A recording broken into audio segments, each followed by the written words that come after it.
It'll be interesting though, because his point about wanting to be involved with the game for the rest of his life, and as an owner, he can do that even as a passive owner. I'm interested from your point of view, outside of his playing ability and what he did in his career, which is amazing. What else does he bring to the table? If you're a Raiders fan and you're really trying to find out why it's good that he's a minority owner, what springs to mind for you? Well, the first thing that obviously has to come to mind is he was the centerpiece of a dynasty in New England.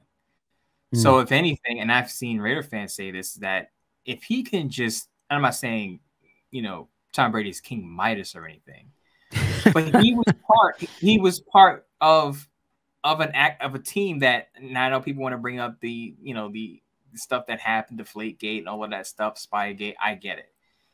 But he understands what it looks like or what it's supposed to look like. And a lot of fans have criticized Mark Davis for his football decisions, right? So if Mark Davis is now leaning on a guy who's done it on the field, and that doesn't make Tom Brady a great, part owner, because we've seen, Michael Jordan out there with the Charlotte Hornets not doing great as he running the Charlotte Hornets right now, even though he regarded as the greatest basketball player of all time.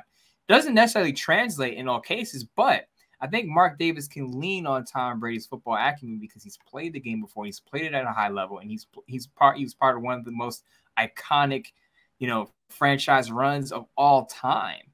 So to have that on, to have that person to your shoulder and have that ear, I think it's a great addition for the Raiders front office. Tom Brady doesn't have to go in and make all the decisions, the personnel decisions to have an impact.